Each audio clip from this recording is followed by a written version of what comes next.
can see you from behind. सूखे people का रहस्य। राजस्थान के एक छोटे से गांव नवलगढ़ के बाहर एक विशाल सूखा पीपल का पेड़ था। गांव में यह पेड़ डर और अंधविश्वास का प्रतीक बन चुका था। बुजुर्गों का कहना था कि सूरज ढलने के बाद कोई भी उस पेड़ के पास नहीं जाता, क्योंकि वहां एक डायन का बसेरा था। रवि, जो कि शहर से गांव में अपने दादा दादी से मिलने आया था, इन सब बातों पर यकीन नहीं करता था। एक रात उसने अपने दोस्तों से कहा, अगर सच में वहां कोई डायन रहती है तो चलो आज खुद देख लेते हैं। उसकी बात सुनकर सभी डर गए, लेकिन गांव का ही एक लड़का शंकर तैयार हो गया। दोनों रात के 12 बजे पीपल के पेड़ की ओर बढ़े। जैसे ही वे वहां पहुंचे, हवा अचानक तेज हो गई।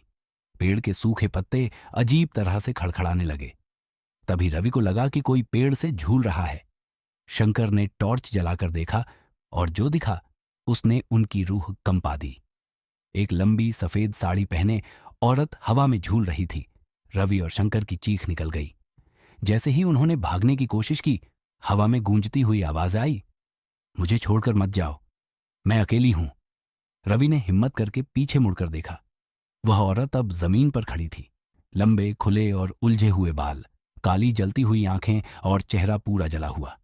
शंकर डर के मारे जमीन पर गिर पड़ा, लेकिन रवि ने हिम्मत जुटाई और पूछा, तब तुम कौन हो?